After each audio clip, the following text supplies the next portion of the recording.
My name is Valerie R. Furrow. I am 33 years old and I work as a project manager for a regional logistics company in Phoenix. My life is structured and busy, but predictable. I plan 3 to 6 months ahead for most things. Stability is not accidental for me, it is intentional. My boyfriend, Logan, is 29.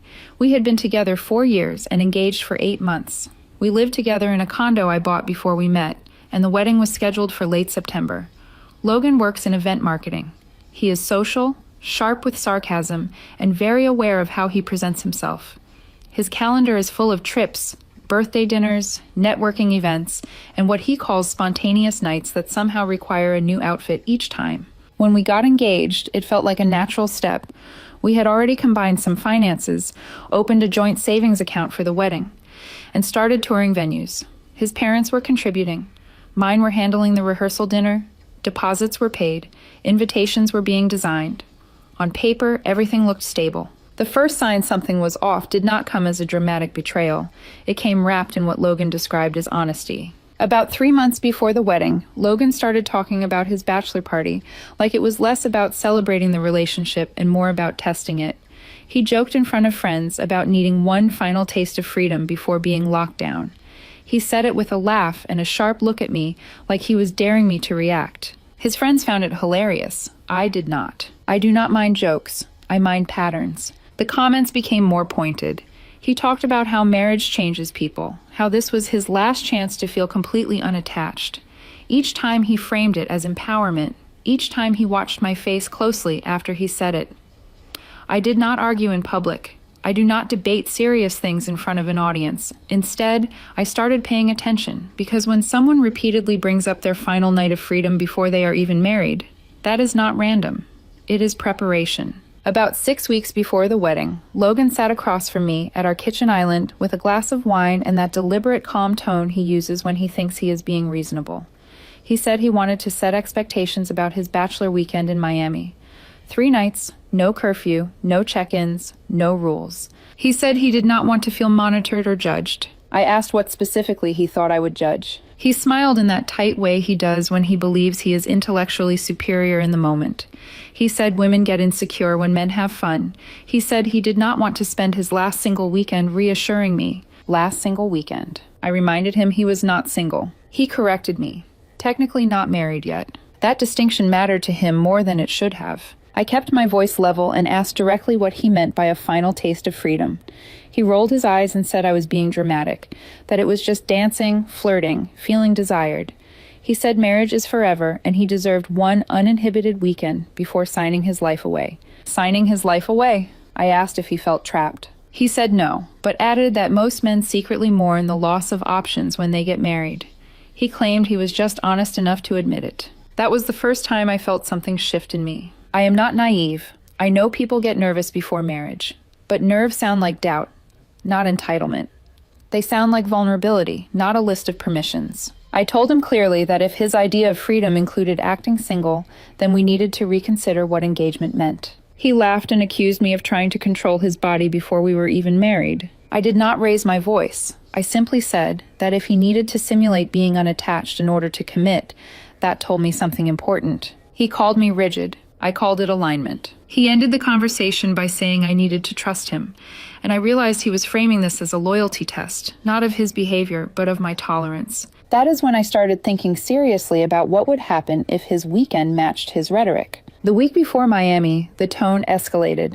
Logan started making comments about how some women are secure enough to handle a confident man. He said it casually while getting ready for work, like he was narrating a podcast instead of speaking to his fiancée. One night, he showed me the itinerary his best man had planned. Pool party, VIP table at a club, yacht day. He emphasized the VIP part twice. I asked if there would be hired entertainment. He smirked and said, probably. Then he added that it was normal and I should not be provincial about it. His word, not mine. I told him I was not worried about strangers performing on a stage. I was concerned about the mindset he kept advertising. He accused me of trying to shame him for wanting fun. Fun was not the issue. Framing infidelity-adjacent behavior as a right was. 2 nights before his flight, he said it outright. I am entitled to one final taste of freedom. There was no joking tone this time, no audience, just us in the living room. I asked him to define freedom. He said dancing with whoever he wanted, accepting drinks, maybe kissing someone if the vibe was right. He said it would mean nothing and would actually make him more ready to commit because he would get it out of his system. I felt strangely calm. I asked if he would be comfortable with me doing the same at a hypothetical bachelorette party. He immediately said that was different. Women do not have the same emotional attachment to attention. He said men need closure with their youth. Closure with their youth. I stood up, walked to the window, and let about 10 seconds pass before responding. I told him that if he believed physical exclusivity was optional before the ceremony, then the ceremony itself was meaningless. He said I was being extreme. I told him I was being clear. He tried to soften it then. Said he probably would not actually do anything. Said I should focus on how lucky I was that he was honest. That sentence sealed it for me. Honesty about planned disrespect is not a virtue. It is a warning. And in that moment, I realized he thought the wedding was guaranteed. He thought my reaction would stop at discomfort, not consequences. The night before his flight, he was packing in our bedroom, laying out outfits on the bed like he was preparing for a competition. I was at my desk in the corner, pretending to answer emails while really just observing. He held up a fitted white shirt and asked if it was too much. "It looks like something a single man would wear to announce availability," I said. He laughed and said, "Exactly." Not joking. I asked him one last time calmly if he understood that actions have consequences beyond the ceremony date. He said I was trying to scare him into compliance. He said love should not come with threats. I agreed it should not. Then I clarified that I was not threatening anything. I was informing him that I would not marry someone who believes temporary freedom requires temporary betrayal. He rolled his eyes and said I was catastrophizing over hypotheticals. I asked him to repeat what he had said 2 days earlier about maybe kissing someone if the vibe was right. He shrugged and said, "You can't expect me to sit in a corner like a monk at my own bachelor party." That was the moment I stopped arguing. The next morning, I drove him to the airport. The ride was quiet, but not hostile. He was scrolling through group texts. I was thinking through logistics. At the drop-off curb, he leaned over and kissed my cheek and said, "Relax. You're still my future wife." I nodded and told him to have the weekend he wanted. He smiled satisfied like he had won something. On the drive home, I called the venue and asked about our cancellation policy. I did not cancel. I just asked. Then I logged into our joint wedding account and transferred my half of the remaining funds back into my personal account. I left his contributions untouched. I did not text him all day. That evening, he posted photos from the hotel pool. Champagne bottles, coordinated outfits, captions about last ride before the groom. The comments were full of fire emojis and statements about earning one last wild night. I read every single one, and I waited. Saturday night around 11:40 p.m., Logan finally called. His voice was loud over music and background noise. He was laughing, slightly breathless, like he had been running or shouting. He said I would not believe how insane the night was. He said he felt alive. He said I needed to loosen up because this was harmless. I asked one question. "Did you do anything you would not be comfortable describing in detail in front of both our parents?" There was a pause. Not long, but long enough. Then he said I was ruining the vibe. I told him that answer was enough for me. He switched tactics immediately. Said nothing technically happened. Said I was being interrogative. Said I needed to trust that he would not cross a real line. I asked him to define real. He said kissing does not count if it is meaningless. That dancing all over someone is just energy. That he was entitled to one final taste of freedom before being locked into responsibility forever. There it was again. Entitled. I let him finish. I did not argue. I did not yell. I simply said, "You're free now." He laughed at first because he thought I was playing along. I clarified. I told him that if he needed a version of freedom that looked like single behavior, then I would remove the engagement so he could experience it without contradiction. His tone changed instantly. He asked if I was serious. I told him yes. Then I hung up. I drove straight to the hardware store that was still open and bought new locks. The condo is in my name only. I bought it 2 years before we met. He was never on the deed. By 2 a.m., the front door and back door locks were changed. Sunday morning, I packed his clothes into suitcases, not garbage bags. I am not vindictive. I am efficient. I folded his shirts. I stacked his shoes. I placed everything neatly in the guest room. Then I blocked his number, blocked him on every social platform, removed his access to the shared streaming accounts, changed the Wi-Fi password, closed the joint wedding planning email. I emailed his parents directly and informed them that the wedding was canceled due to incompatibility of values. No drama, no explanation beyond that. I told them any remaining deposits under my name would not be refunded to me. I wished them well. By Sunday afternoon, I felt calm, not triumphant, not devastated, just settled. Whatever his last wild night cost, it would not be financed by my silence. He landed Sunday evening.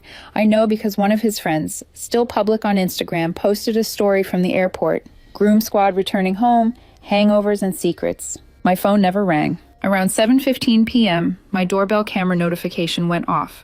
Logan was standing outside the condo with his carry-on and oversized sunglasses. He tried his key first. It did not work. He tried again, slower, like the door might reconsider. Then he knocked. I watched from my phone inside the kitchen. I did not open the door immediately. He pulled out his phone.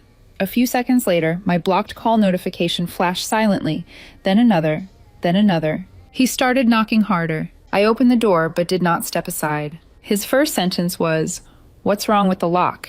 "Nothing," I said. "The lock works." His face shifted when he saw the empty hallway behind me. No welcome back hug. No bags by the door waiting to be unpacked together. He tried to push past me lightly, and I held my ground. I told him his things were packed in the guest room and that he could collect them, but he was not staying. He laughed in disbelief. "Is this some kind of lesson?" "I meant what I said," I replied. "You said you were entitled to one final taste of freedom. You're free now." His tone turned sharp immediately. He said I was overreacting, that nothing technically happened, that everyone dances and flirts at these things. I asked him directly if he kissed anyone. He hesitated just long enough. Then he said it did not mean anything. I nodded. That was enough. He switched to anger, called me insecure, said I was throwing away 4 years over one harmless night, said no one else would tolerate this level of rigidity. "You're right," I said. "Someone else probably would. That someone else just won't be me." He stood there for a long moment waiting for me to fold. I did not. Eventually, he walked past me, grabbed his suitcases, and dragged them to the door. He expected me to stop him. I did not. When he stepped outside, I closed the door gently. That was the end of our engagement. By Monday morning, the calls started coming from other numbers. First his best man, then 2 of his friends, then his mother. All blocked. Around noon, my email pinged. A long message from Logan. Subject line simply, "Please." He claimed I was humiliating him, said the guys were confused, said he told them I was being dramatic. He insisted the kiss was a joke, a stupid dare, a 2-second thing that meant absolutely nothing. I read it once. The part that stood out was not the kiss. It was the phrase, "You were supposed to trust me enough to let me get it out of my system." Get it out of my system. As if commitment was a diet, as if he needed to binge before starting. I replied once, briefly. I told him that trust is not permission to act single. It is the confidence that you will not want to. I told him I did not hate him. I just no longer saw him as a husband. Then I stopped responding. By midweek, the narrative shifted. One of his friends messaged a mutual acquaintance of mine asking if I had cheated and was deflecting. Apparently, Logan had told people I blindsided him because I was insecure and controlling. I expected that. What he did not expect was that 2 of the men who were on that trip did not appreciate being dragged into his story. By Thursday, screenshots started circulating. Not from me, from his own group chat. Messages where he bragged about pushing boundaries. Messages where he described the kiss in detail. Messages where he said, "If she leaves me over this, then she was never strong enough for me anyway." He had underestimated his audience. One of the men had a girlfriend who did not love what she read. He confronted him. That confrontation spread. Suddenly, the last wild night was not just Logan's story, it was everyone's problem. Logan texted from a new number that evening. He said this was spiraling. He said I needed to say something to stop it. I did not respond. I already had said something. "You're free now." By the following weekend, the fallout was no longer contained to just us. 2 of the men from the trip had serious conversations with their own partners. One of those partners reached out to me directly, not to accuse, but to confirm. He had seen screenshots of Logan's messages, the tone, the bragging, the way he described testing limits just to see if I would bend. He asked me one question. "Did you actually end it over this?" "Yes." He was quiet for a second and then said that made sense. Apparently, Logan had framed the whole weekend as a power move. He told them I would never walk away because I was too invested, that I was stable, predictable, safe. Safe meant incapable of leaving. The issue for him was not that he kissed someone. It was that I refused to negotiate about it afterward. By Sunday, I heard that one of the men who encouraged him was now dealing with his own breakup. His girlfriend did not appreciate being compared in a group chat where they rated who would tolerate the most. Logan's social circle began to fracture. He sent another email. This one angrier. He accused me of orchestrating humiliation, said I had destroyed his reputation, said his friends were distancing themselves because I could not handle one mistake. I responded once more, briefly. I told him I had not shared anything, that I had not contacted anyone about his behavior, that adults are responsible for their own words, especially in writing. I added one line. You thought security meant immunity. After that, I blocked the new email as well. The wedding date came and went quietly. No venue, no ceremony, no spectacle. Just a Saturday where I went to the gym in the morning and had dinner with my sister in the evening. It felt ordinary, which is exactly how it should have felt. About 2 weeks after the breakup, Logan showed up again. Not with luggage this time, just his car parked across the street from the condo. I noticed it when I got home from work. He was sitting inside with the engine off, staring straight ahead like he was rehearsing something. I walked past his car without stopping. He got out anyway. He did not scream. He did not cry. He walked toward me calmly and said, "We need to talk." "We already did," I replied. He said he had time to think, that he panicked before the wedding, that everyone gets cold feet, that he just expressed it differently. I asked him one question. If I had gone to a bachelorette party and kissed someone because I felt entitled to one last taste of freedom, would you have married me? He did not answer immediately. Instead, he said, "That's different, and you know it." There it was again. Different rules. He tried another angle. Said he would cut off the friends who encouraged him. Said he would go to counseling. Said the kiss meant nothing and I was worth more than that stupid moment. I listened without interrupting. Then I told him something simple. The problem was not the kiss. It was the philosophy behind it. You believed commitment was something you could temporarily suspend without consequences. You believed I would absorb it because the wedding was already paid for and 4 years was too much to throw away. He went quiet. I continued. You didn't lose me because of one night. You lost me because you were comfortable gambling with me. His composure cracked slightly. Then he said what I had already known. I didn't think you would actually walk away. I nodded. That's the issue. He stood there for a long moment, waiting for a shift in my tone, a crack in my voice, a sign of hesitation. There was none. After a few seconds, he said he felt stupid, that the weekend spiraled beyond what he expected, that he had been playing to the crowd, that he did not realize how far he had gone until he was already there. I did not ask for details. I did not need them. He asked if there was any version of this where we slowed down instead of ending it. A pause, a reset, therapy before cancellation. I shook my head. If I had married you after that, I would have spent the rest of our life wondering what other freedoms you believed you were entitled to. He looked down at the pavement like he was searching for a different script. He said the group chat screenshots were taken out of context. That guys exaggerate. That bravado is different from intention. I told him intention and character are usually revealed when someone thinks there will be no consequences. He exhaled sharply. I miscalculated. That word stood out. Not I was wrong. Not I hurt you. I miscalculated. It was a business term, a risk assessment gone poorly. I realized then that the core of our breakup had nothing to do with jealousy. It had to do with assumption. He assumed that history would outweigh boundaries. He assumed deposits, invitations, family involvement, and shared plans would insulate him from consequence. He assumed I would choose comfort over clarity. He was wrong. After a long silence, I told him I wished him well, and I meant it. I did not hate him. I just no longer trusted his framework. He stood there another minute, maybe waiting for one last rehearsal of reconciliation. There was none. Eventually, he walked back to his car and drove off. I went inside and locked the door. In the weeks that followed, I heard pieces of the aftermath from others. I did not seek them out. They arrived anyway. The friend group never fully recovered. Too many screenshots. Too many partners asking uncomfortable questions. One of the men from the trip lost his own relationship after his girlfriend read what they had been saying about loyalty thresholds and which women would tolerate more. The last wild night turned into a stress test none of them were prepared for. Logan moved into an apartment with one of the guys from the trip. I heard he had taken on more work, trying to rebuild momentum. I heard he stopped joking about entitlement. I did not celebrate any of it. Consequences are not entertainment. They are simply gravity. About a month after our final conversation, Logan sent one last message through an email address I had not blocked yet. He wrote that he miscalculated, that he confused honesty with immunity, that he thought security meant permanence. He said he never believed I would actually choose self-respect over history. That line stayed with me. Self-respect over history. That is what it was. He assumed the sunk cost of 4 years would outweigh my boundaries. He assumed familiarity was stronger than principle. He was wrong.